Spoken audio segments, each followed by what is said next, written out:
Thanks for joining us on the program. I'm Amarachi Ubani. Here's what's coming up within the hour. Trump's big, beautiful bill heads for final vote in the House of Representatives.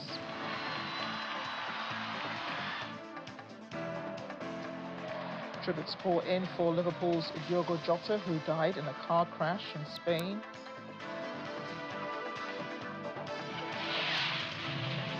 Plus, temperatures heat things up much more in Greece, now battling a major wildfire in eastern Crete. Let's begin the world today. We begin in the United States as President Donald Trump's budget bill faces a final vote in the House of Representatives. But the approval has been delayed by a debate in the House. Democratic Minority House Leader Hakeem Jeffries has been speaking for more than 5 hours. And the magic minutes means there's no limit for how long he can speak. Ordinarily, representatives in the House must adhere to a strict time limit on their speeches, but the magic minute is a tool to party leaders to speak for an unlimited time. He's told colleagues he plans to take his sweet time on the floor. The budget bill creates a new tax deduction for tipped workers that eliminates what they owe in the federal income tax. They'll still have to pay state and local income tax as well as payroll tax.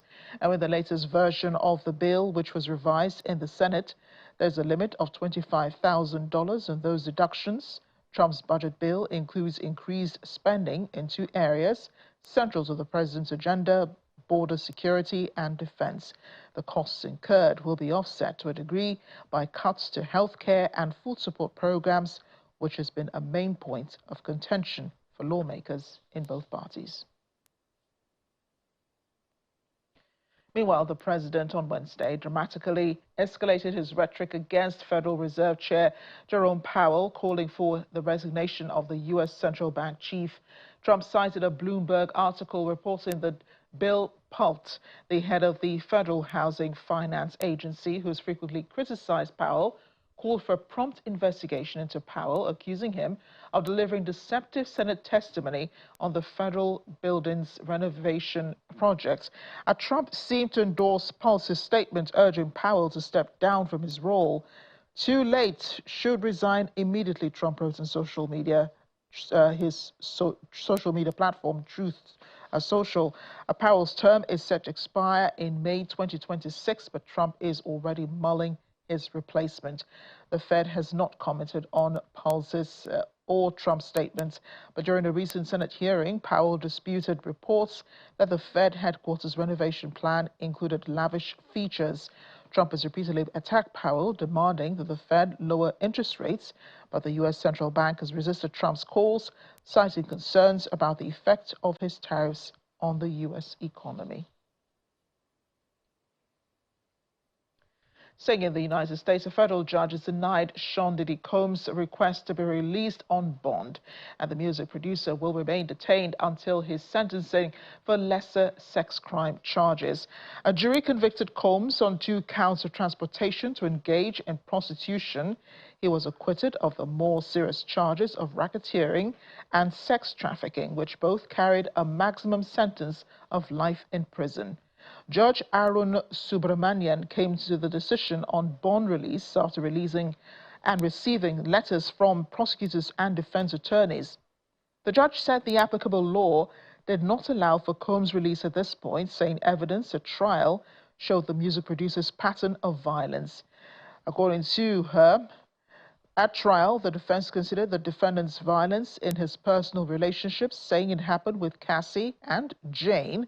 He said, for present purposes, the defendant is unable to meet his burden to show by clear and convincing evidence a lack of danger to any person or the community. Combs has been held at the Metropolitan Detention Center in Brooklyn since arrest in September last year. His sentencing hearing has been set for October 3rd.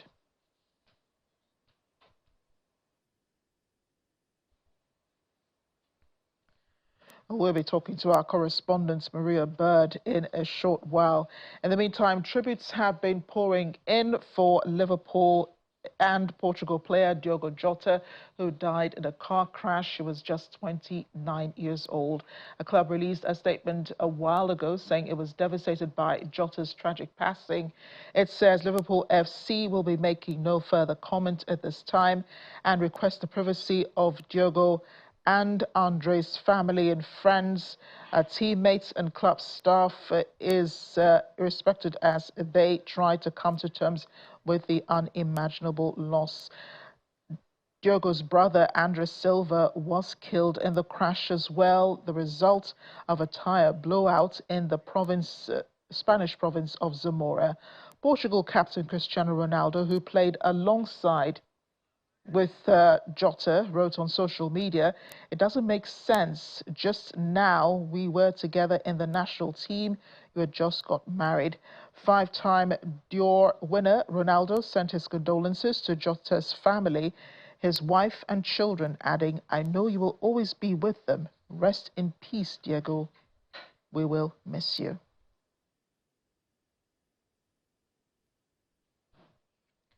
Well, there have been more reactions to the deaths of the Liverpool forward and his brother Andre Silva. The Prince and Princess of Wales offered their condolences following the news. They wrote on social media, as part of the football family, I'm deeply saddened to hear of the passing of Diogo Jota and his brother. The Royals add that their thoughts are with Jota's family, friends, and all who knew him. They also are as well as with Liverpool FC and Wolves, both clubs in England that Jota played for. Meanwhile, Deputy Prime Minister Angela Rayner was joined by Mayor Steve Rotheram in Liverpool today, where both politicians laid flowers and paid tributes to Liverpool forward Diogo Jota. Speaking to reporters, Rayner said the news of the fatal car crash is really shocking, particularly because Jota got married 10 days ago and his three young children. He has three young children. The Prime Minister, Keir Starmer, also says his thoughts are with Jota's family and friends in particular. Even Culture Secretary Lisa Nandy offered her tribute in the House of Commons.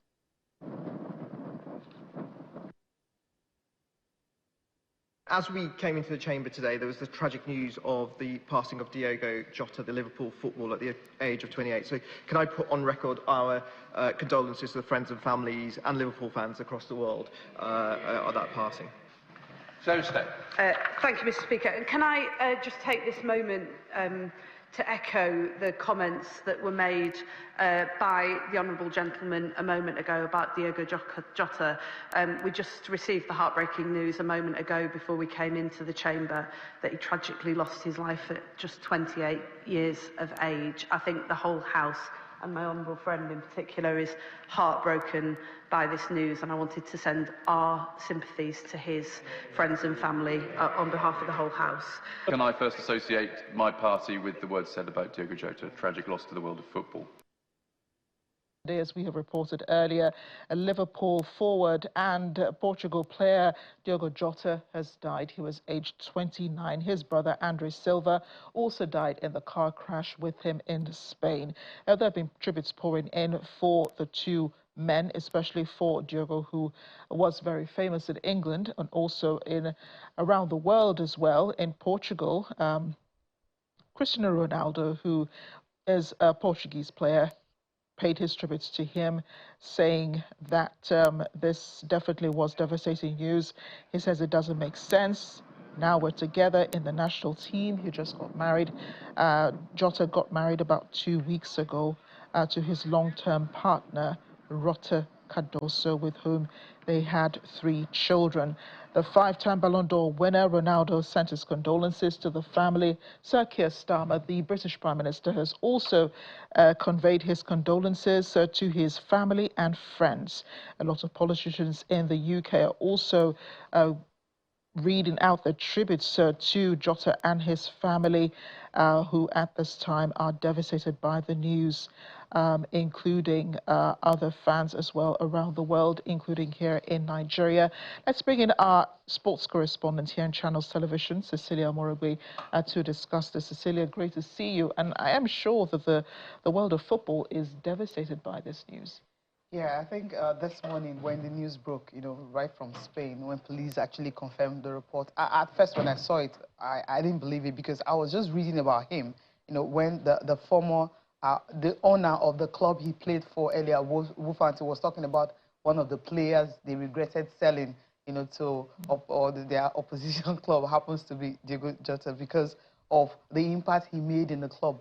And he went to Liverpool scoring goals, of course, we know, helping them to win laurels. They won the Champions League was with them. And also, they just won the league title again after they won the COVID, the COVID Premier League title. So I was reading about that. Then I saw, breaking news about him.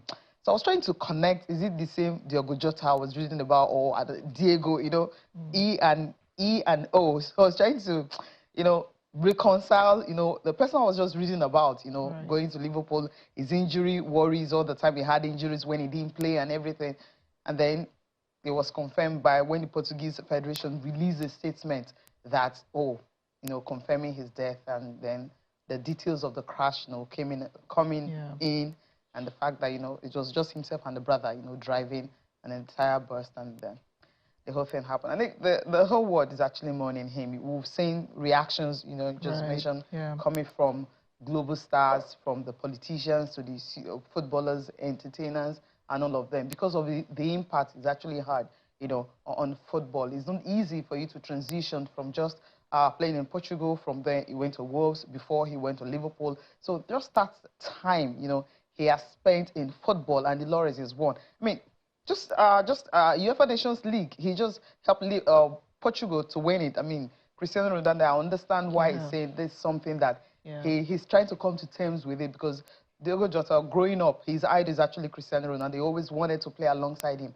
And I'm happy he actually achieved that dream, winning, a trophy with Cristiano Ronaldo. Also, his dream of getting married to his sweetheart, because 24 hours, less than 24 hours before the crash, he posted something on his Twitter handle. I think he's still there. When he posted the picture of himself and the wife and also the 3 kids. That's the happiest day of his life. That's less than 24 hours, and then, the incident this morning. So it's really like a very sad one indeed for everyone. It also brings us down to earth to realize how fleeting life is, those precious moments that you have, how fleeting they are. And I understand, that he had received, some caution about flying. I think he was on his way somewhere, right? I think probably back to Liverpool, but he chose not to fly, chose to drive instead. Yeah, it was a summer break, so sometimes you just want to enjoy the wind. Because sometimes we do it, you just want to enjoy the environment, everywhere, because all the time you're flying, while you're playing for your club. You can't tell your club you want to drive when you know that you have to fly to where you're going to. Obviously, himself and his brother just wanted to enjoy that moment of being together, because they don't usually have time, to always be together. This is the summer break. He finished from the league, from the season with Liverpool, and then he went on to play the UEFA Nations League final. So there was actually no time. And after that, he got married, and then he just wanted maybe this little time, I just maybe enjoyed the moment, and then it happened. The details of it is that, there's no report of overspeeding yet, but just driving the tire, incident with the tire burst, and then veer off the road. And if you see, when you see the scene of the accident, so... What kind of car was he driving? It kind of sounds like it was a sports car. Yeah, Lamborghini. Right. Oh, dear. Oh, dear. Those cars move really fast. Yeah. They move really fast. So if the tire blew out, it would have been difficult for him to control the car, bring it to a considerable that's why stop. you had that. If you see the pictures, the visual, you see that the skid off the road to the curve, and then... so sad. And then he and his brother, you mentioned that they had enough time to spend together. Now they have eternity to spend together. Yeah, that's a sad one. I mean... right. So... think of it that way. But does this call for safety for athletes and perhaps footballers, maybe to be a bit more cautious about their lives outside of the field of play? Treat their lives with a little more caution than... Yeah, I think so, because we really can't say for now how that happened. Sometimes, when people say, when some things happen, people say, oh, it's the will of God or something. You really don't know how to, how do I put it? How to put this together? Because how do you explain it? Because we don't have details of what led to the accident, if it was actually, overspeeding. And we may never know for a while. Yeah, it didn't have a control exactly over it or anything. But I feel that it's just, I don't know, you just have to hope and pray that things like this don't happen. Yes, players need to understand that, yes, safety, don't overspeed and anything, but things can just happen, really. We don't have control over some things, but the ones we have control over is what we can really say, oh, when you have control over something, you try to avoid it.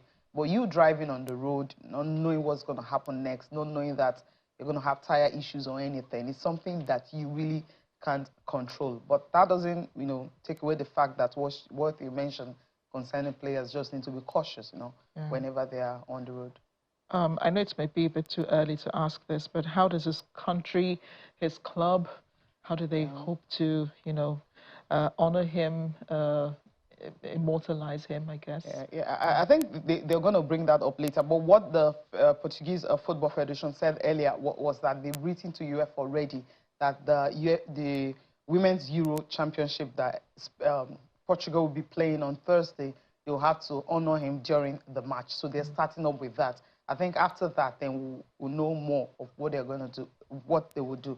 Obviously, we know they're going to do a whole lot. And then some people from Liverpool, we are hearing feelers that they may just retire his jersey. That will also be another way to actually, honor him.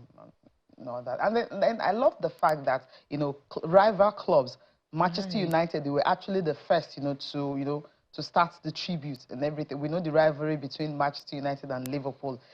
For you to have a Manchester United fan, actually, there's their flyers putting in, Diogo Jota, just, paying tribute to him. It's something. Wolves, of course, his former club, Chelsea, Arsenal. We've seen all the clubs across England and even the ones across the world actually, paying tribute to him. So it's kind of his death kind of unifying the clubs across England and across the world.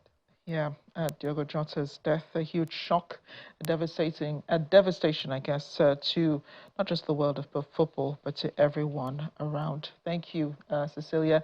We know that you have details, of course, emerging at 6 o'clock and at 9 o'clock when Sports Tonight comes up. We encourage everyone to watch. We are staying in Europe, but this time a devastating fire sweeping through the countryside of Lleida in Spain, leaving 2 men dead and thousands of hectares scorched in what officials have described as the first major blaze of the year in Catalonia. Firefighters battled the flames that engulfed structures. The fire, described by emergency services as sixth generation, was likely sparked by agricultural machinery, according to reports. There were victims in this fire, 2 workers aged 32 and 45. They were on a farm in Oliola and attempted to escape the advancing flames by vehicle, but their car became stuck in the terrain. They continued on foot, but were ultimately overtaken by the fire. Their bodies were later found beneath large rocks, which they may have used in a last attempt to shield themselves. Firefighters declared the perimeter stabilized, though more than 6,500 hectares had been affected. Meanwhile, Catalonia's regional president, Salvador Illa, suspended his scheduled travel to the fire zone to oversee emergency efforts. Authorities continue investigations into the exact cause of the fire. Meanwhile, a major wildfire in eastern Crete in Greece has forced the evacuation of thousands of people, caused widespread damage to homes and businesses. The strong winds continuing to hamper firefighting efforts there. The blaze, which broke out on Wednesday afternoon near the village of Arkelia, has spread rapidly across forested and mountainous terrain due to gale force winds and high temperatures. Greece's fire service says the fire has now split into 3 active fronts in Arkelia, Ferma and Skinokapaskia. Excuse me. Fire crews say the conditions are creating new flare-ups, making containment efforts extremely difficult. From hot to cold now, that's what Chileans are experiencing as a severe polar cold wave hits the country's Atacama region, freezing traffic at the Jama Pass, the main international crossing between Argentina's Jujuy province and northern Chile, and leaving at least 180 lorries stranded. You're looking at the pictures there. This footage was filmed on Tuesday, showing ongoing rescue efforts along Route 27, focusing on 8 Paraguayan truck drivers who were caught by a powerful snowstorm. Authorities confirmed that the Paraguayan truckers are in good condition and expect to reach them soon. After their rescue, the drivers were taken to San Pedro de Atacama's Family Health Center. The Paraguayan government praised the swift collaboration between Chile and Argentine authorities, whose prompt action helped prevent more serious issues. Amid threats of further cold fronts, Chilean officials announced that the route will remain closed until July 7, but this may change depending on the weather. At least 6 people have died, dozens more missing after a ferry sank off Indonesia's tourist island of Bali. A boat was carrying 53 passengers and 12 crew members when it sank at 23:20 local time Wednesday while on its way to Bali from Bayungawi in the eastern coast of Java Island. According to the Surabaya office, 31 survivors have been rescued, according to the agency. Search continues, however, as several reports indicate there may be more passengers on board who were listed on the manifest. Authorities are investigating the cause of the sinking. Nigeria's President Bola Tinubu's recent phone call with his UAE counterpart is fueling a renewed restlessness with the Nigerian community resident in the Middle Eastern nation. A release by UAE state media, WAM, states that both leaders discussed ways to further strengthen cooperation across various sectors, particularly in the fields of economy, investment and sustainability in support of the two countries' development goals. The two leaders affirmed their shared commitment to deepening collaboration in a manner that benefits their peoples and promotes prosperity.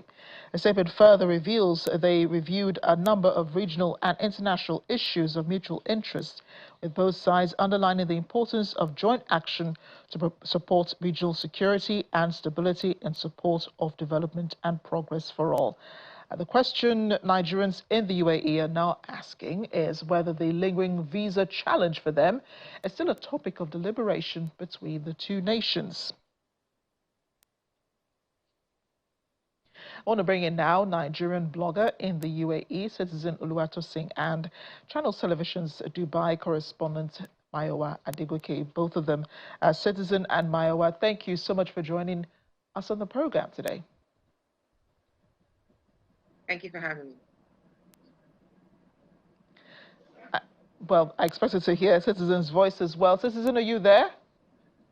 Yes, I'm here. Good evening from here. Thank you for having me on the show. Yeah, I'm hoping that we see you soon. So let's begin with you. How often have Nigerians been complaining about not being able to renew their work permits and their visas? The issue started 2021, June 27, 2021. And ever since then, Nigerians living and working in UAE have been reporting difficulties in renewing work permit and visa, because you need to get work permit before you can get resident visa.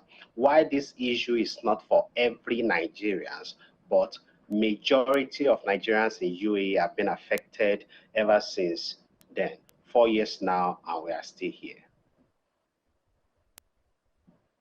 Mayowa, interestingly, we have discussed this before, the issue of Nigerians not having their work permits to be in the UAE. What really is the issue?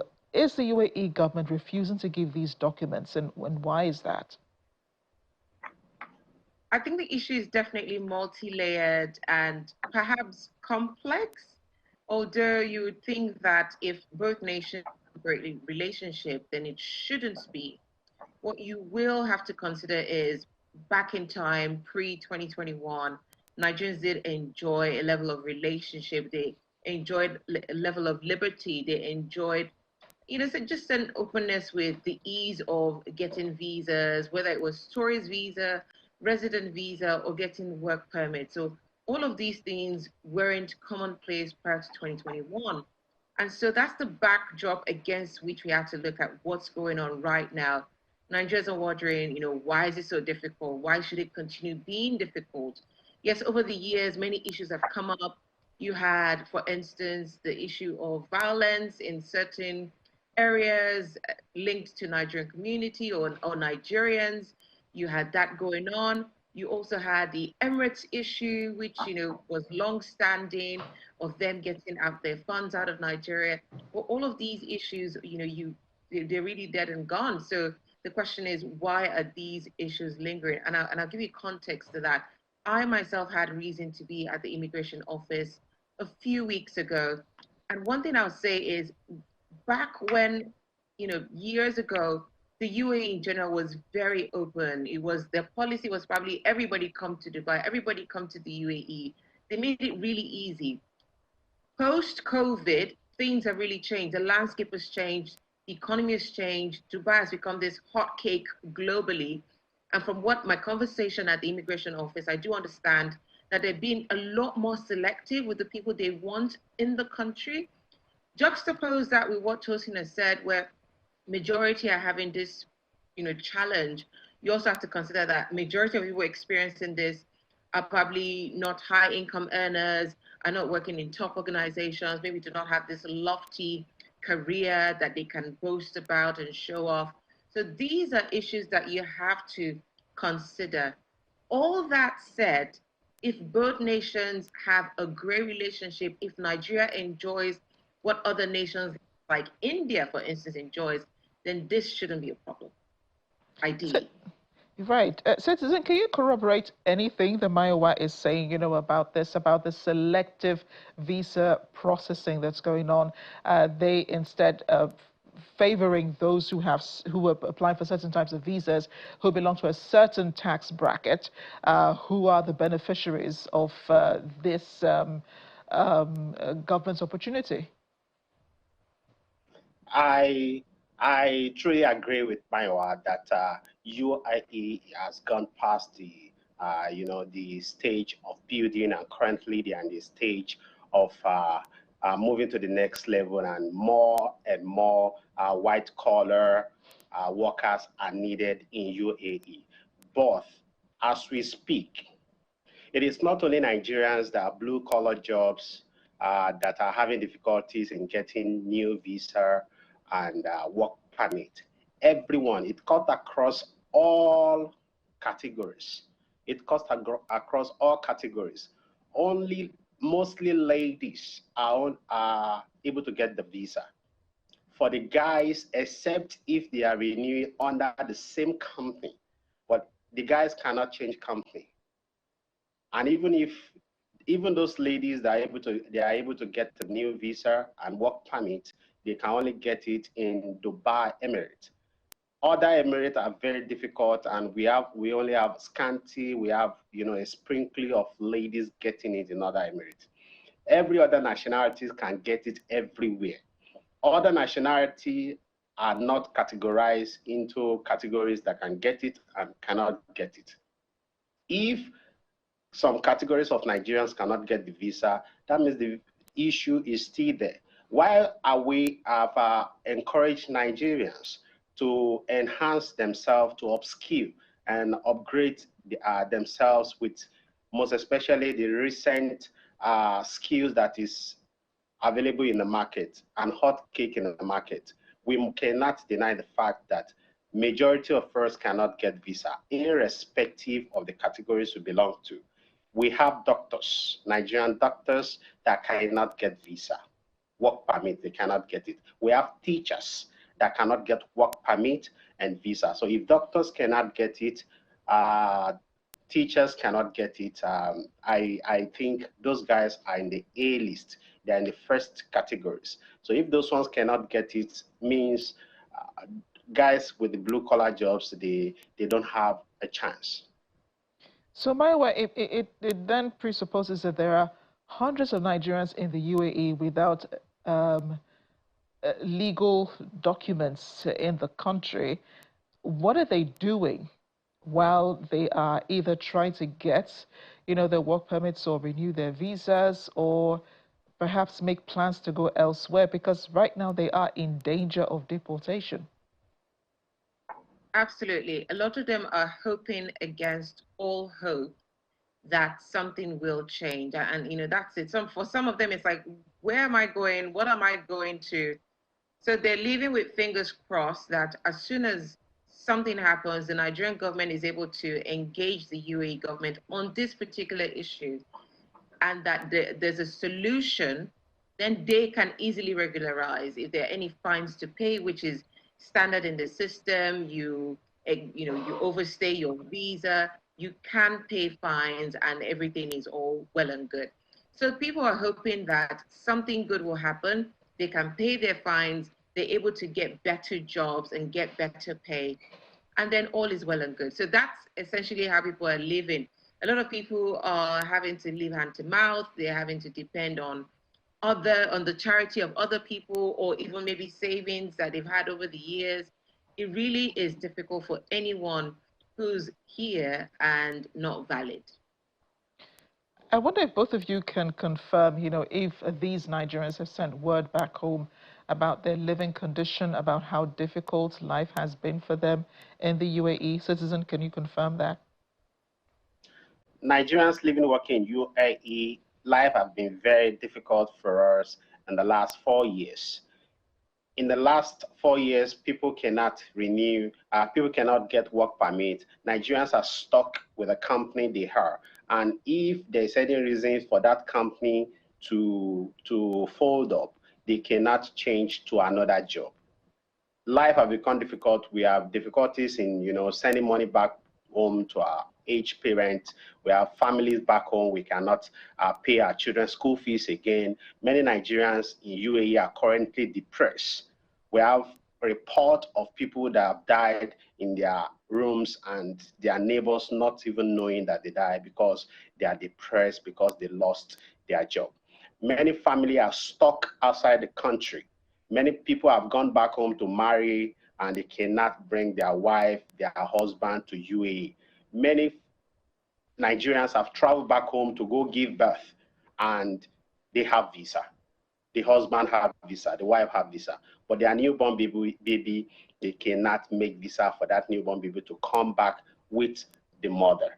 And life has become unbearable for Nigerians in UAE. Nigerian government really need to come to the aid of Nigerians in UAE. We are suffering. We're people that need help. We need Nigerian government, especially the Minister of Foreign Affairs, the Minister of Labor, to come to our aid. Nigerian government need to enter into some kind of memorandum signing with the UAE government, especially on labor. Every other country, every other nationality in UAE that are working and enjoying working in UAE, their government has a functioning memorandum of understanding with the UAE government on especially labor. The Nigerian government should come to our aid and solve this problem as soon as possible. Nigerians are here 4 years now, stranded and looking for help.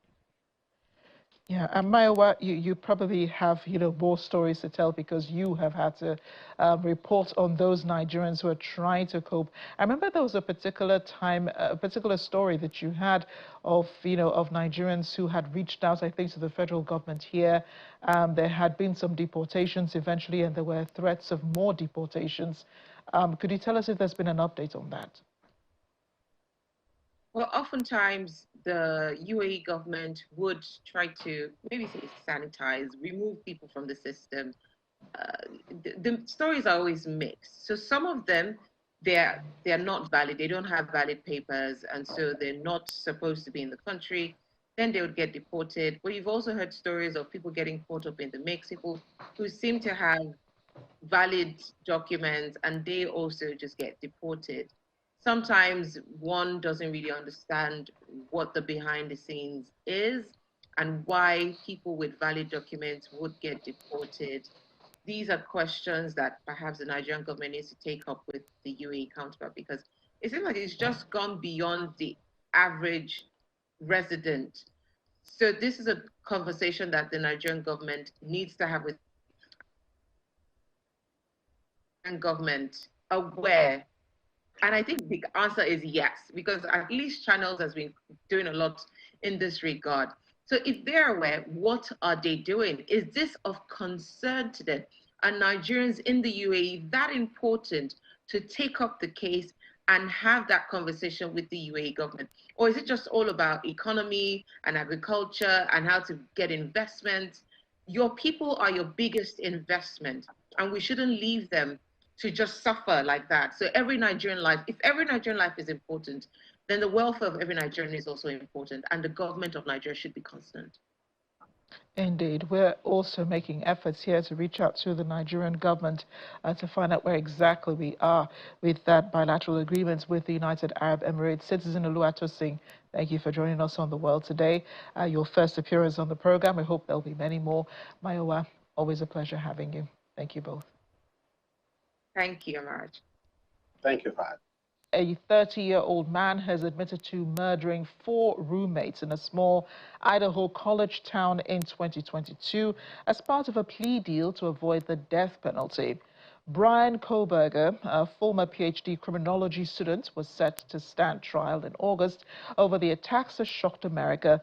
During a hearing on Wednesday, Judge Stephen Hippler read the details of the agreement, including that Koberger waived his right to appeal or seek leniency. The judge read out the charges against Koberger: 1 count of burglary, which carries a maximum sentence of 10 years in prison, and 4 counts of first-degree murder, which carry a maximum sentence of life in prison each. He's pleaded guilty to all the charges. Judge Hippler said he will formally be sentenced on July 23rd. Kaylee Congray's Ethan Chapin, Jana Kenodo, and Madison Morgan were killed in their off-campus home in the city of Moscow in November of 2022. The 2 others in the house, Bethany Funke and Dylan Mortensen, both survived. To our lead story now, we'll just recap for you. The U.S. President's budget bill is facing a final vote in the House of Representatives. Minority House Leader Hakeem Jeffries has been speaking in the Magic Minute for about 5 hours, probably going to 6 now. The representatives must adhere to a strict time limit on their speeches, but the Magic Minute is a tool to party leaders to speak for an unlimited time. He told colleagues that he'll take his sweet time on the floor. The bill creates a new tax deduction for tipped workers that eliminates what they owe in federal income tax. They'll still have to pay state and local income tax as well as payroll tax. Also, we told you much earlier that President Donald Trump has escalated the rhetoric against Federal Reserve Chair Jerome Powell, calling for his resignation. Powell is the U.S. Central Bank chief.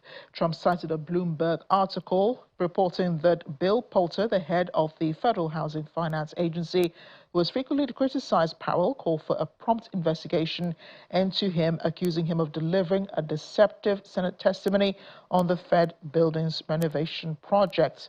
Also, a judge today denied Sean Diddy Combs' request to be released on bond, and the music producer will remain until his sentencing in October for lesser sex crime charges. A jury convicted Combs on 2 counts of transportation to engage in prostitution. He was acquitted of more serious charges of racketeering and sex trafficking, which both carried a maximum sentence of life in prison. These are all stories. Our correspondent in Washington, Maria Bird, has been monitoring for us since the day began. Maria, thanks for joining us on the program. Let's begin with Sean Diddy Combs. And, you know, if he does have to stay in jail until October 3rd, that'll be almost a year for him. Why would this be of great concern to his legal team? I mean, he's supposedly safe where he is, isn't he? Yes. So I think this is actually a surprise to many. I think that if he was charged with racketeering or some of those more serious charges, they would have expected him to be in prison because it's highly likely that he would be serving time. But to look at the two lesser charges that he has been convicted of, I think people were assuming that he would have been released. I think that's where you saw some of the excitement in the courtroom was really around the fact that he was not going to be charged with those very serious charges and that he would likely be able to come home, which potentially could have been a sign or signal that his sentencing could have been far less than what many people assumed it could be. But with him staying in prison until potentially October the 3rd, now, of course, his legal team will probably try to, in the intermediary time, try to find ways to have him released, and they will be going to the judge to try to secure him his release until sentencing. But at this time, as we know, there is no sign that he will be released, which does indicate potentially his sentencing could incur some time. We know that it could be up to 20 years, 10 years maximum for each of the charges. And so this time, as you said, it will be almost a year in prison, would then deduct from his time that he would have to serve. But this does bring some concern that he potentially could actually be serving some time and that the sentencing couldn't require that. Yeah, and still trying to wrap my head around, those other charges, the more grievous ones, the sexual assault charges, 3 of them, I think, that he was acquitted of, and then him just being guilty of just 2 of them, which is a transportation for prostitution, beg your pardon. It really is mind-boggling, isn't it, how the jury decided on this case? Yes, I think many really were not sure where it was going to land, but I think this does provide some insight into where the country really sits as it relates to some of these more very serious domestic issues and sexual assault issues. I think that those women who obviously testified and that were bringing these claims against Sean Diddy Combs are obviously a bit disappointed at this time and a bit wondering as to how this type of outcome could be the case with many of the videos and some of the other evidence that was brought forth. But as you said earlier, this really does give you an idea as to where the country sits, where the jury sits on their decision and their deliberations around these type of cases. Because when you look at the transportation piece, that really does not lend to really what the defense was bringing forth or what the prosecution was bringing forth as it relates to what they believed were the concerns of this case. So I think the judge is also probably a bit surprised, henceforth why the judge has not allowed the release. And this could be through the sentencing process and what we might see as a sentencing. We could see that the sentencing is a little bit on the higher maximum end for these types of cases. Let's go on to Trump's big, beautiful bill, which was supposed to pass through the House of Representatives today. And they were supposed to have no issues, but Hakeem Jeffries, the minority leader, is holding fort on the ground. He says it'll take a sweet time. Is this reminiscent of what Cory Booker did a few months ago? Yes, I think many are seeing this as very reminiscent. I think it wasn't expected that we would see this, but as you mentioned, he has found that magic moment, and that magic moment does allow for him to give this type of extended period. Now, how long this will go, it is highly likely that the Democratic Party is hoping that this will go as long as it can to try to avoid the passing of this bill prior to the July 4th deadline that the president has given himself. And so I think that is really the momentum at this time. Whether or not that will be able to happen, I think we'll see very shortly here. I think that if we get into the afternoon hours, we're now just below the noon hours, getting close to 1 p.m. And so I think that if we get toward 4 or 5 p.m. and this is still occurring, we could potentially see a bill that will not be signed before the July 4th holiday. But the speaker, obviously, as soon as he gets the floor, will be very quick to move this to a vote. And so once that vote occurs, I think that that's really the concern of the Democratic Party, is that because it is highly likely that the vote will put the bill into place and the president will quickly sign that. Now, the president has also done things that are a bit outside of the norm, as we saw him with executive orders on the first day of his inauguration. He could sign something into law on the July 4th holiday if we do see this going into the late hours of this evening. Maria, thanks again for the updates, and have a happy July 4th tomorrow. We'll see you after the weekend, I'm sure.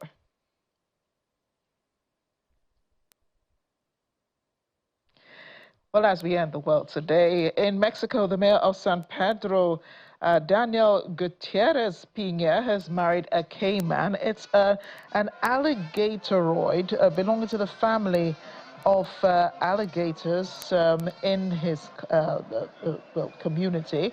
And the purpose of this is it's a traditional ritual that's supposed to help ask for prosperity and abundance for his community. The marriage between the reptile and the mayor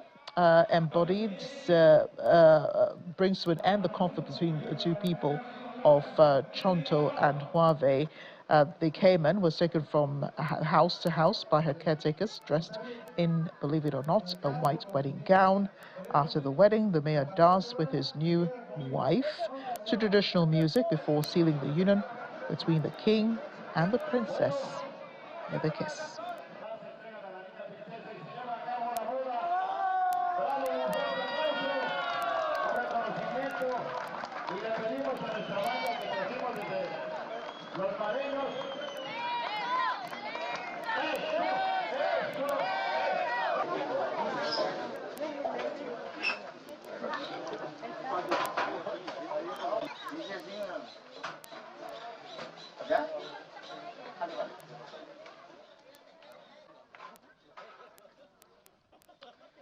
Stranger things have happened, I assure you. Thanks for watching The World Today. I'm Amarachi Ubani.